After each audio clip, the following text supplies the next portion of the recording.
uyu munsi tugiye kuganira ku bibazo by'ubuzima bwo mu mutwe. Ese ubundi ibibazo by'ubuzima bwo mu mutwe ni iki? Ese bivurwa gute? Ese biravurwa bigakira? Uyu munsi turabasha gusobanukirwa kuri izo ngingo zigiye zitandukanye, ariko mu kuganira kuri iyi nsanganyamatsiko ntabwo ndi njyenyine hano, ndi kumwe n'abatumirwa bari budufashe gusobanukirwa kurushaho.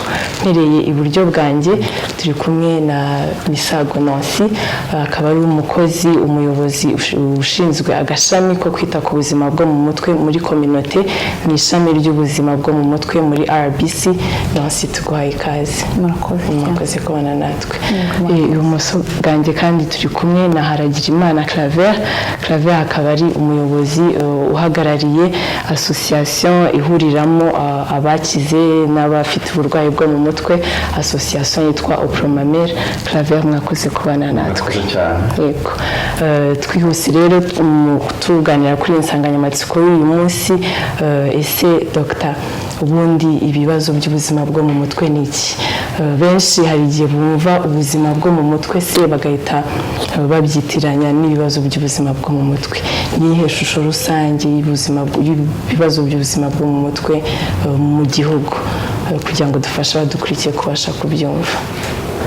Yego, murakoze no kuri iki kiganiro mwateguye no kuri uyu mwanya mwaduhaye ukongera gukora ubukangurambaga ku buzima bwo mu mutwe muri rusange. Mbere yo kuvuga ibibazo by'ubuzima bwo mu mutwe, ndagira ngo wenda tubanze tugaruke gato ku buzima bwo mu mutwe ni iki. Yego, mental health ni iki? Ubuzima bwo mu mutwe ni ubuzima muri rusange, ni kimwe mu gice kigize ubuzima bw'umuntu, imibereho y'umuntu, imitekerereze y'umuntu, imikorere y'umuntu ndetse n'imibanire y'umuntu hamwe n'abandi. Umuntu atekereza ate, akora ate ndetse abana ate n'abandi. yego. Iyo rero byatangiye kuzamo agatotsi mu mitekerereze, mu mikorere, mu mibanire n'abandi ndetse no mu gihe umuntu aba atagishoboye gukora akazi ashinzwe buri munsi, kwiteza imbere, guteza imbere umuryango ndetse no kuba yateza imbere n'igihugu, akaba yafatanya n'abandi gukora ibikorwa bimuteza imbere cyangwa biteza imbere abandi n'igihugu muri rusange, nibwo umuntu atangira kwibaza ko ubuzima bwo mu mutwe bwiwe butangiye kugiramo akabazo. Icyo gihe rero tubajije ku ishusho rusange. Ishusho rusange ni kimwe mu bibazo wenda tuza gukomeza tuganiraho, ariko ishusho rusange nk'uko ubushakashatsi bwa nyuma bwabigaragaje bwakozwe muri 2018, ari nabwo bwa vuba dufite, nubwo burimo gusubirwamo hakorwa ubundi bushakashatsi kugira ngo turebe inyuma y'imyaka irenga 5 uko byifashe. Ariko icy'ingenzi ni uko tubabwira ko mu bushakashatsi bwa nyuma bwagaragaje ko abantu 1 kuri 5 yagaragaje ikimenyetso kimwe cyangwa byinshi by'uburwayi bwo mu mutwe.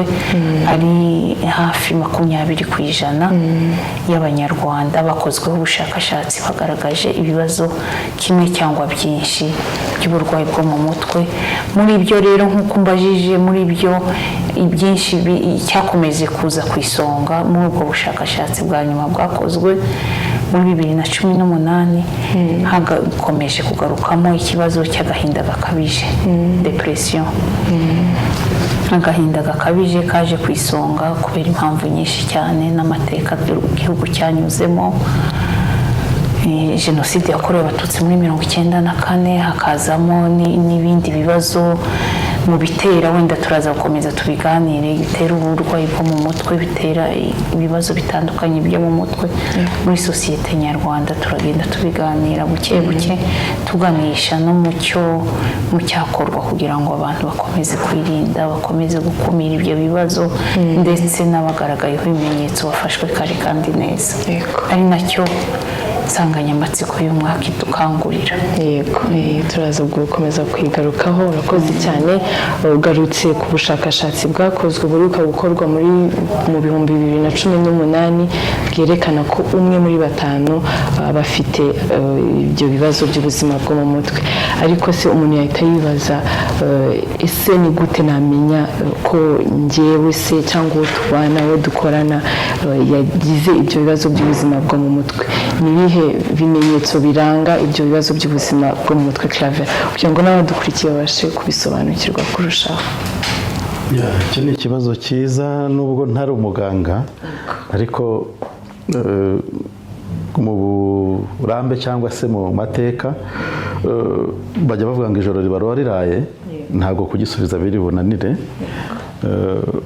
By'ukuri Nancy yabitangiye avuga ati ni indwara, yatangiye avuga ku burwayi bw'ubuzima bwo mu mutwe icyo ari cyo. Ubwo rero umuntu ugaragaje ibimenyetso, hari ibimenyetso by'ibanze. Umuntu ashobora kuba afite uko yitwaraga, akagira noneho n'impinduka runaka zitangiye kugaragara, imyitwarire, amarangamutima. Nk'umuntu mubana wa hafi, byanze bikunze hari igihinduka mu migirire n'imigenzereze ye. Ngira ngo ibibazo byo mu mutwe ntabwo ari ikintu kibakanye, nubwo wenda byigwa cyane, ariko kumenya ko umuntu afite ikibazo cyo mu mutwe ntabwo bisaba ubuhanga bwinshi. Wenda kubisesengura byo bisaba ubuhanga, ariko kubimenya byo ntabwo bisaba ubuhanga bwinshi. Umuntu ashobora kuba adasinzira kandi yasinziraga, ashobora kugira nk'uko Nancy bivuze agahinda gakabije. Umuntu ufite agahinda, byo byose hari ibimuranga tuzi nk'Abanyarwanda. Ashobora kutavuga, ashobora guceceka, ashobora kurakara, hari amarangamutima ahinduka kuri we. Wenda gusesengura ikibazo yagize, kuko umuntu atari inzobere bikamugora. Hariho dukangurira abantu guhita bajyana umuntu kwa muganga, biturutse no ku bajyanama b'ubuzima, ko inzego zirubakitse kugera ku rwego rukuru rw'ibitaro. Ariko izo mpinduka zose, imigirire, imigenzereze, amarangamutima, imyitwarire, byose bidasanzwe ku muntu, iyo 20% Nancy yavuze, ntabwo bose bahuje ibimenyetso. Buri wese afite ibyihariye bitewe n'uko uburwayi bwe bumeze, ariko afite ikitagenda neza aho yabaga mu rugo, cyangwa se aho yigaga, cyangwa aho yakoraga, bigendanye n'ibyo arimo akora cyangwa ibyo avuga, cyangwa se ko arimo arakererwa mu kazi, harimo arahenda isuku yabaye nke. Hari byinshi bishobora kugaragaza ko umuntu ubuzima bwe bw'umutwe butameze neza. Wenda Nancy araza kujya twunganira nk'umuganga. Murakoze. Yego, urakoze cyane. Claver atunyuriyemo muri make ibibazo by'ubuzima bishobora kuranga umuntu watangiye kugaragarwaho n'ibyo bibazo by'ubuzima bwo mu mutwe. Ariko na Dr. Nancy yatubwiye ko ari igihe cyose gukora bisanzwe cyangwa imibanire yawe n'abandi byari bisanzwe bitangiye kubangamirwa, nibwo rero umuntu dushobora kuvuga ko yatangiye kugira ibibazo by'ubuzima bwo mu mutwe. Ariko turi gukomeza tugaruka ku bibazo byo mu mutwe, ibibazo by'ubuzima bwo mu mutwe. Ese ubundi biravurwa bigakira? Yego, ikibazo cyiza. Ibibazo byo mu mutwe biravurwa bigakira iyo bivuwe neza kandi kare. Aha ndagaruka nko mu bibazo bitandukanye Claver akomojeho. Akenshi bigaragazwa n'imyitwarire idasanzwe, n'amarangamutima adasanzwe. Impamvu tuguma tugaruka ko bivurwa bigakira iyo bivuwe kare. Yego, kandi neza, ku buryo buhoraho. Umuntu akumva inama za muganga akazubahiriza, yaba ari imiti akayifata neza kandi ku buryo buhoraho, ndetse akaba yanaganirizwa kuri icyo kibazo cy'amarangamutima n'imikorere idasanzwe n'imigenzereze idasanzwe, ndetse n'imibanire y'umuntu n'abandi iba yatangiye kuzamo ikibazo. Iyo bigaragaye kare, buri wese umuri hafi akaba ashobora kubibona. Abamuri hafi y'umuryango ukamuganiriza, bakaba bashobora no kumugeza kuri serivisi z'ubuvuzi. Cyane ko mu Rwanda twagize umugisha w'uko n'amahirwe adasanzwe, uko serivisi z'ubuvuzi bw'indwara zo mu mutwe zose n'imiti yose ihabwa abafite ibibazo uburwayi bwo mu mutwe byishyurirwa kuri mituweli do sante irabika varinga. Ni amahirwe ku gihugu nk'iki ngiki aho umurwayi aho ari hose ahabwa serivisi z'ubuvuzi bw'indwara zo mu mutwe n'imiti ikishyurwa. Niyo mpamvu dukangurira abanyarwanda muri hafi ukamenya ibimenyetso by'ibanze, ukareba mugenzi wawe ukabona ko hari icyahindutse, ntagisinzira, ntagisa neza, ukabona arafite umwanda udasanzwe, ukabona imigenzereze yiwe niba yageraga ku kazi kare nk'uko twahageze saa 2 ukabona asigaye ahagera saa 4, yisinziriraho atasinziriye neza, akavuga ibintu biterekeranye ndetse akaba yanarakara cyane ku buryo bukabije, ukabona amarangamutima yiwe arasa naho anegetse kandi atarabisanganwe. Wamuganiriza ukumva harimo nk'imbarutso, yagize ibyago, yagize ingorane zidasanzwe, ukabona ko ibintu byiwe bisa naho byahungabanye mu buryo bumwe cyangwa ubundi. Ni ngombwa kumwegera umuri hafi ukamuganiriza, ukamugeza kuri serivisi z'ubuvuzi agahabwa ubufasha bukwiriye kandi neza. Ukomeje ku kintu cya serivisi zihari zo zifasha abo bagize ibibazo by'ubuzima bwo mu mutwe, ariko se bihagaze bite? Wenda abantu barabyumva neza se bagana izo serivisi, bimeze bite kuri ubu ngubu? Yego, icyo kibazo ni cyiza nacyo, ntabwo abantu barimo barabasha kubyumva neza. Ni nayo mpamvu dukomeza gusaba abafatanyabikorwa, itangazamakuru nk'abanyamakuru nk'abangaba, kugira ngo dushyire hamwe muri kampeyini, mu bukangurambaga buhoraho, dukomeze twibutsa abanyarwanda ko uburwayi bwo mu mutwe ni uburwayi nk'ubundi, nk'uko umuntu agira ikibazo cy'umuvuduko w'amaraso, agira isukari nyinshi, agira ndetse n'ibibazo by'umubiri nk'uko warwara malariya ukumva umeze nabi, n'uburwayi bwo mu mutwe ni uko. Serivisi zirahari ariko haracyari akato. Mbajije ngo bimeze bite?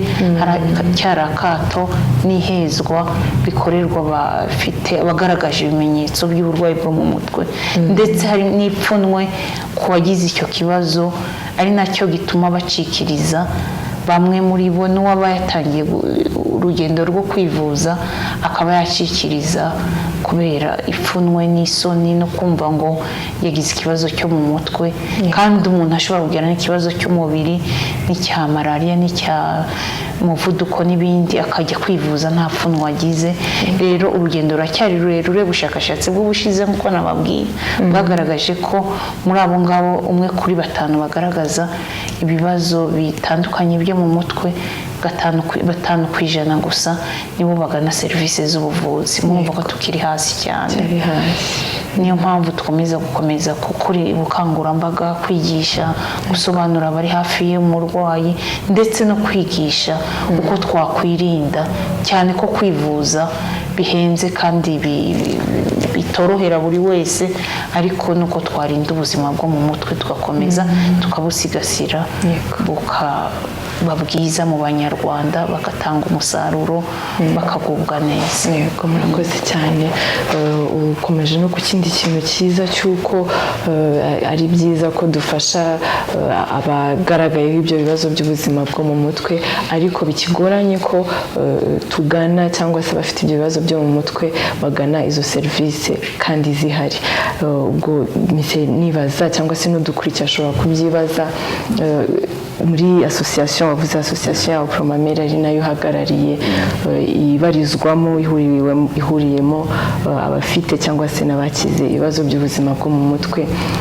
Ni iki mubafasha, ni iki mubayeho mute kugira ngo yewe nako katurutseho gatuma benshi batagana serivisi, mubafasha mute mu buryo bwo kugira ngo? Murakoze. Nancy yabivuze neza ati hariho akato, hariho ihezwa. Umuryango wacu ujya kujyaho ni ukubera izo mpamvu nyine nk'uko Nancy abivuze. Bigaragara ko umuntu wagize uburwayi bwo mu mutwe hari amahirwe atakaza cyangwa hari ibintu bimubaho bishingiye ku burwayi yagize, kandi ubundi bavuga ko umuntu ari ukwiye kwivugira ibibazo bye kuruta ukundi yabimuvugira. N'undi yabimuvugira ariko bibaye byiza nyiri ikibazo niwe wakisobanuriye cyangwa akagishakira n'igisubizo. Nibwo buryo rero twegeranyije abanyamuryango mu gihugu, dufatanyije na Minisiteri y'Ubuzima, dufitanye imikoranire n'amasezerano y'uko dukorana n'abandi bafatanyabikorwa mu gihugu, kugira ngo nibuze dufatikanye nk'uko biri mu murongo wa leta, kwivuza neza, dukangurira abanyamuryango kwivuza kuko nicyo kibanza, cyangwa imiryango yabo kuvuza. Mbese kutita ku byo sosiyete ivuga. Urugero, sosiyete ivuga ko umuntu yarwaye ibi, yarwaye ibi, twe tugerageza kwegera uwarwaye n'umuryango we tukamuha amakuru y'ukuri dushingiye ku buhamya bwa bagenzi be. Icyo ni ikintu gikomeye cyane, gushingira ku buhamya. Wanyuze mu rugendo akabwira undi uko akwiye kurwitwaramo. Umuti ni mwiza, ntabwo ari bya bishinge nk'uko abantu babivuga, ntabwo ari bya bindi narawufashe none ngeze aha. Kubibwira umuntu witangaho urugero birumvikana. Noneho dore ndakora, nateye imbere, mfite akazi, ndubatse, mfite umuryango, kandi mfite ikibazo nk'icyawe. Wa muntu ahita yumva koko ibyo sosiyete ivuga ashobora kuba atari byo, kuko isosiyete yivuze imuca intege. Buriya rirangiye, umuntu yarasaze, hari imvugo bakoresha nyandagazi, ukumva nawe urihebye, ukumva ahubwo no kwiyahura, ukumva isi kubanye ntoya, ukumva rwose ubuze aho kwirwa. Ariko hamwe n'ubuhamya twegeranya, hamwe n'ibikorwa dukora, kuko hari ibikorwa dukora mu mashyirahamwe, mu matsinda byo kwiteza imbere, n'ukuntu dukorana n'izi nzego, minisiteri n'ibitaro n'abandi bafatanyabikorwa, umuntu ava mu bwigunge na bya bindi yumvaga bimuca intege hatuye, byose kumva ntacyo bimubwiye kuko aba afite ukuri yahuye nabo. Kuvuga ngo mbese birashoboka ubuzima kongera kugaruka nyuma ya bya bibazo by'ubuzima? Birashoboka ahubwo cyane, 100% nk'uko Nancy yavuze ati uburwayi burakira. Ahubwo ikibazo nuko abantu babutindana, batinda kwikurikirana cyangwa bagaheranwa n'ibicantege byo muri community. Hari ushaka kugira ibyago ugahura ibicantege bikava mu muryango wawe, hahandu urumva ntabwo wabihunga, ntabwo wabasha kuresista kuri icyo kibazo. Niba ufite abavandimwe 10 cyangwa 5 n'abaturanyi 70, naho wiga, naho ukora, abo bose baguca intege, urumva biragoye. Ariko twebwe tugukura muri iyo myumvire isa naho itari abantu bajijutse, tukakubwira noneho ukuri kw'ibyabaye ku bavandimwe, ku bagenzi bawe. Ufata iki kinini ukagifata gutya, ukabigenza gutya, ukamera gutya. Umuntu agahagarara hariya akavuga ati njye narabikoze, dore ndimo ndakora meze neza.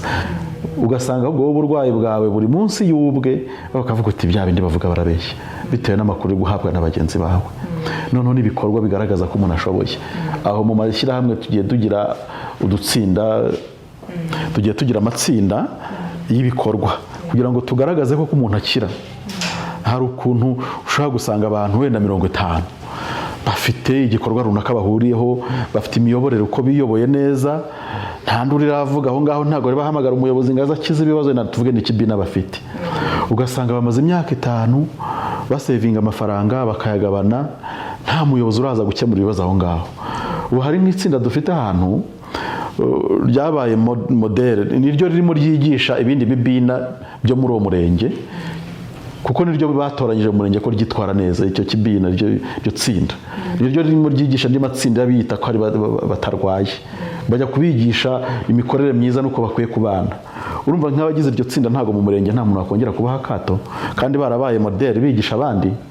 Ibyo bikorwa nabyo bigaragaza ko umuntu ashoboye, kuko ikintu cya mbere giheza umuntu gituma abantu bamukritika nuko nta n'icyo amazi.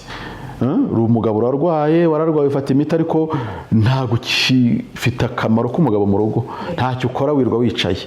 Ariko umugabo warwaye akagumya akivuza, akagumya agakorera urugo, ntekereza ko n'akato mu rugo ntago kazaza, akato mu baturanyi ntago kazaza.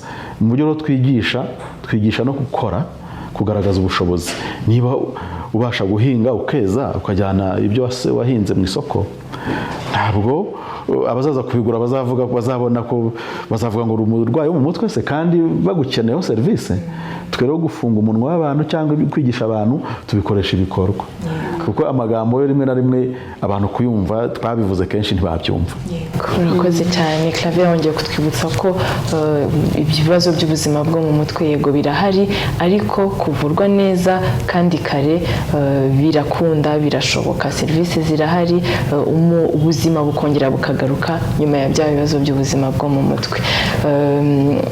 Ubwo mpise nibaza n'udukurikira ashobora kubibaza, ese bya bibazo yego birahari, nakora iki mu kwifasha se, mu gufasha umuvandimwe wo tubana, wo dukorana, wagaragayeho bya bimenyetso twagiye tugarukaho, namufasha gute, ese niki namukorera cyangwa niki nakifasha nyuma y'uko nisuzumye nkabibona ko bya bimenyetso by'ibibazo by'ubuzima bwo mu mutwe bihari. Dufashe kumenya uko twafasha cyangwa twanakifasha.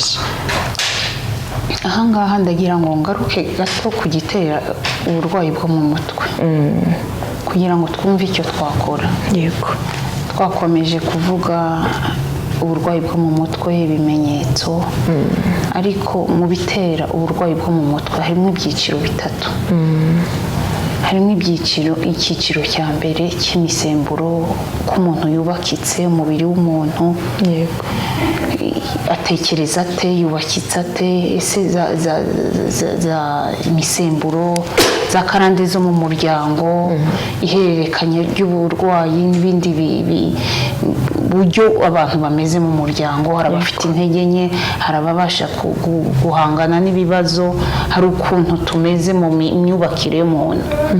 Hakaba n'ikindi cya kabiri, ubwo buryo umuntu yubakitse n'uburyo iyo misemburo imeze, n'uburyo ahangana n'ibibazo, n'uburyo bahererekanya uburwayi mu muryango, bishobora kuba impamvu imwe yo gutuma umuntu agira uburwayi bwo mu mutwe.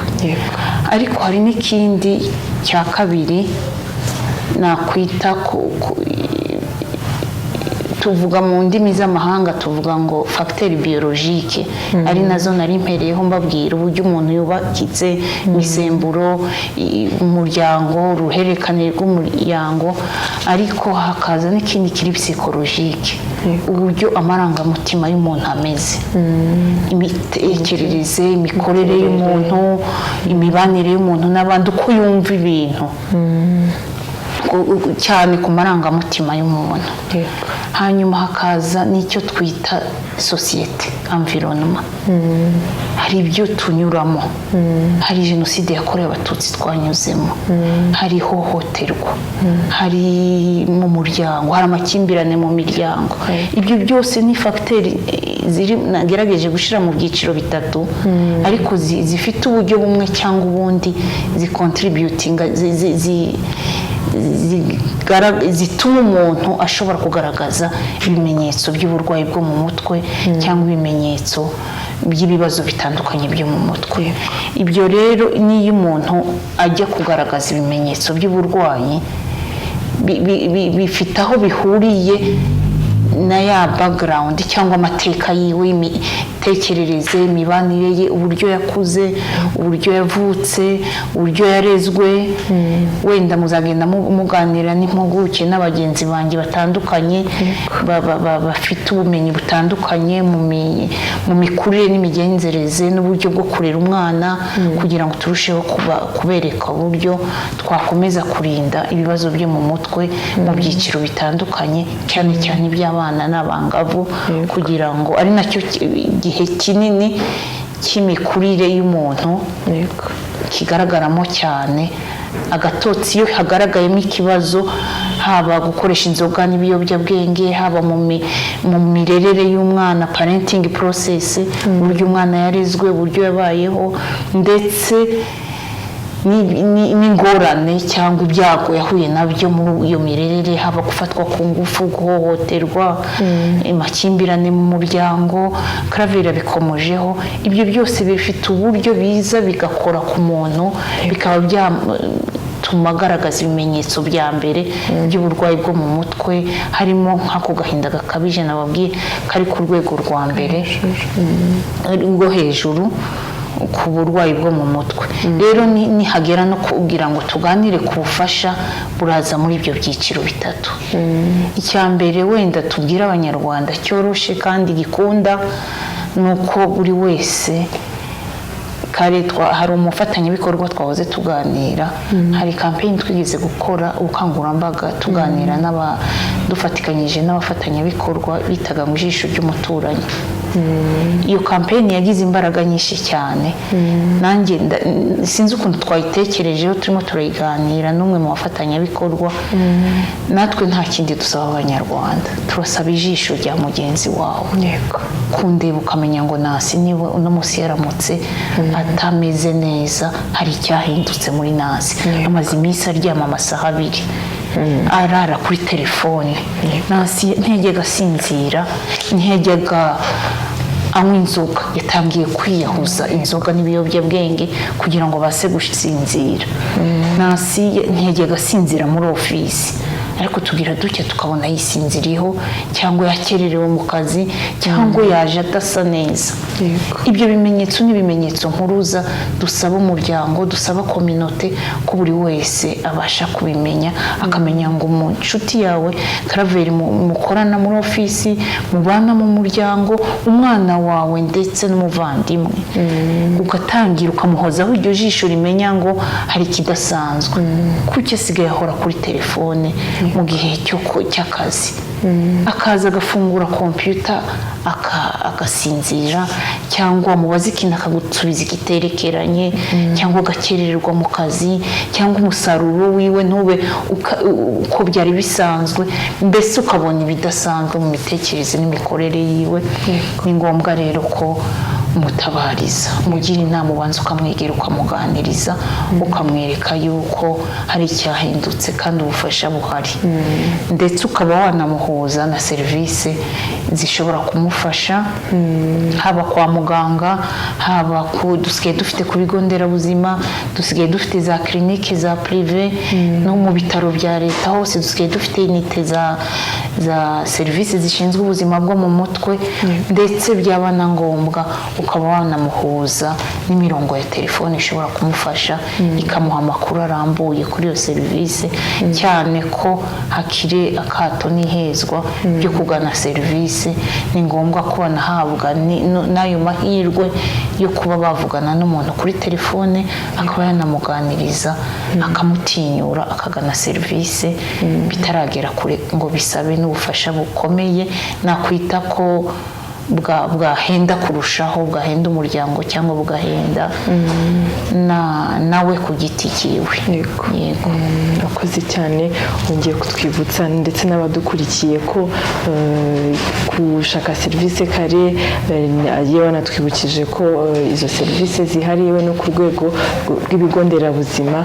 Ubu abantu bose babasha guhabwa izo serivisi z'ubuzima bwo mu mutwe. Tugane serivisi rero z'ubuzima bwo mu mutwe, twita ku buzima bwacu bwo mu mutwe, duharanira ejo hacu heza.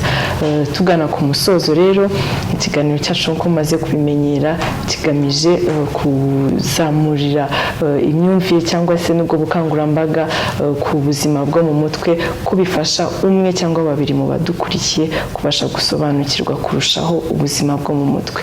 Dusoza rero, ni ubuhe butumwa mwagenera abadukurikiye ku nsanganyamatsiko y'uyu munsi twaganiriye ku bibazo byo mu mutwe? Ese biravurwa bigakira? Ese ako kato, ni ubuhe butumwa mwagenera abadukurikiye dusoza ikiganiro? Murakoze. Ubutumwa ni mu magambo make, nk'uko insanganyamatsiko ibivuga, uburwayi bwo mu mutwe buravurwa bugakira. Ibyo mvuga ndi umuhamya wabyo. Ubwo na muganga araza kuvuga uko abigenza. Buravurwa bugakira. Ikindi ni ugukangurira abanyarwanda bari gukurikirana iki kiganiro ko gutinyuka serivisi ntabwo ari ubugwari, kuko impamvu butakira ni uko umuntu ataba yabwivuje. Gutinyuka gushaka serivisi rero, cyane cyane ko ihari serivisi zihari kuva ku mujyanama kugera ku rwego rw'ibitaro bikuru. Urumva nta mpamvu n'imwe ko uburwayi bwo mu mutwe bwakabaye ikibazo mu gihugu, kandi ibigomba kuba bihari byose bihari.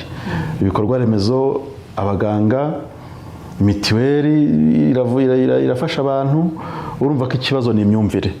Ndakangurira abanyarwanda rero guhindura imyumvire. Umuntu wese ushaka gukurikira ikiganiro, waba uneze amatwi, uzi umurwayi uri aho, kuko hari ababa mu isoko, hari ababa muri za gare, hari ababa bakingiranye mu rugo, abo bose kwa muganga barabategereje kandi n'abaganga barahari. Ibikoresho byo kubafasha birahari, inzobere zirahari. Kwa muganga mvuga ntabwo ari bya bitaro bikuru kera twumvaga umuntu yakumva ararwaye akatekereza Ndera, oya. Kwa muganga mvuga ni haho ruguru gatoya, mu ruguru y'urugo kuri centre de santé. Kwa muganga mvuga no kujya kubaza umujyanama w'ubuzima ko bimeze gite, nyobora muri iki kibazo mfite. Ibyo byose nuko nguko ubuzima bwo mutwe bwubatse. Ubwo rero nta mpamvu ko twabona umuntu uraho udafite, utari gufashwa. Abacikanywe ibitaro birahari, amavuriro arahari, rwose nitubigendamo neza. Iki gihugu kirashoboye, twarwanye ni intambara zikomeye zirenze n'ibyo. Nkeka ko mu myaka iri imbere mikeya uburwayi buzaba bwarabaye, ntabwo buzacika kuko ikibutera kiracyahari, ariko nibuze hazaba hagaragara koko ntacyo butwaye abanyarwanda, kuko gufashwa ni nk'uko malariya iza ikagira igihe igacika cyangwa se ikagabanyuka. N'uburwayi bw'umutwe rero numva nabwira abantu ko ni intambara dukwiye kurwana kandi ishoboka. Murakoze. Urakoze cyane Claver, urakoze rwose kutwibutsa ko gushaka cyangwa gutinyuka gushaka serivisi z'ubuzima bwo mu mutwe atari ubugwari, atari intege nke. Tuzishake rero kuko intambara turayirwana kandi birashoboka. Urakoze cyane. Dusoza, wagenera iki abadukurikiye ku nsanganyamatsiko twaganiriye uyu munsi? Yego, murakoze.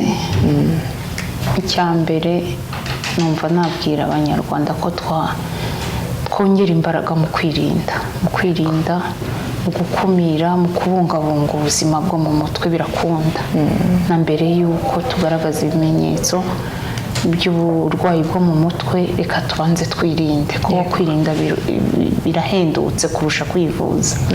Aha rero kwirinda kwa mbere nk'ubutumwa abanyarwanda: tinyuka uvuge, tinyuka wegere mugenzi wawe. Ingorane zo mu buzima ntaho tuzazihungira, ziriho ku buryo bumwe cyangwa ubundi, ariko nidutinyuke tuvuge, tuganire, tubiganireho, ndetse dusabe ubufasha kare kandi neza.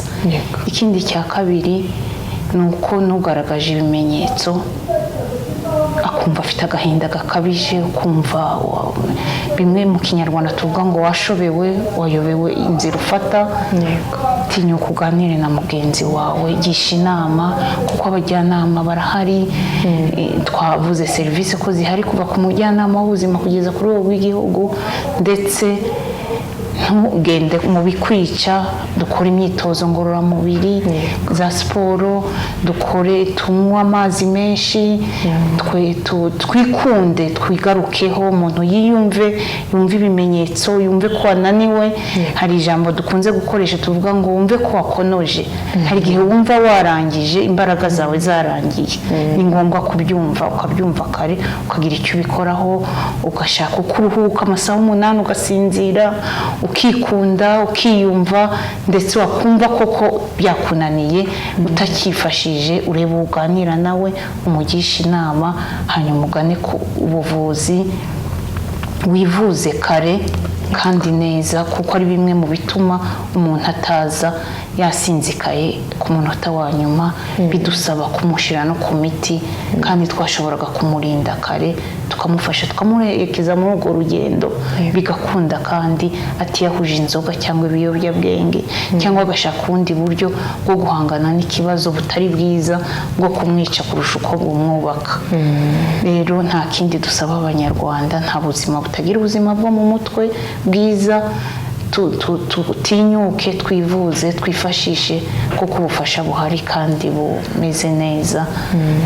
Ndumva aricyo nabwira abanyarwanda muri rusange. Yego, murakoze cyane. Nta buzima butagira ubuzima bwiza bwo mu mutwe. Dr Nancy arangije abitubwira. Dutinyuke rero gushaka serivisi z'ubuzima bwo mu mutwe, zirahari mu Rwanda ku rwego yewe n'ibigo nderabuzima. Dutinyuke rero tunatabarize uwo tubonye yagaragayeho ibyo bimenyetso by'ibibazo by'ubuzima bwo mu mutwe. Uyu munsi rero twaganiriye ku nsanganyamatsiko igira iti cyangwa se ingingo y'ibibazo by'ubuzima bwo mu mutwe. twabonye ibibazo by'ubuzima bwo mu mutwe ni ibiki, uko bigaragara, ikibitera, yewe nuko twashaka serivisi z'ubuzima bwo mu mutwe. Ndagira ngo rero mbashimire mwe mwakurikiye ikiganiro Baho Neza twite ku buzima bwo mu mutwe. Nshimire kandi n'abatumirwa badufashije gusobanukirwa iyo ngingo kurushaho. Claver Haragenimana twari turi kumwe nawe kuri uyu munsi, wakoze kubana natwe, akaba ari umuyobozi uhagarariye association Promamel ihuriramo abakize n'abafite uburwayi bwo mu mutwe. Wakoze kubana natwe. Yego, mwakoze kandi Misago kubana natwe, akaba ari umuyobozi mu ishami ry'ubuzima bwo mu mutwe muri RBC, akaba akuriye agashami kita ku buzima bwo mu mutwe muri community. Mwakoze kubana natwe namwe kudutumira. Yego, turashima kandi namwe mwadukurikiye ikiganiro Nibaho Neza twite ku buzima bwo mu mutwe. Mwakoze kubana natwe.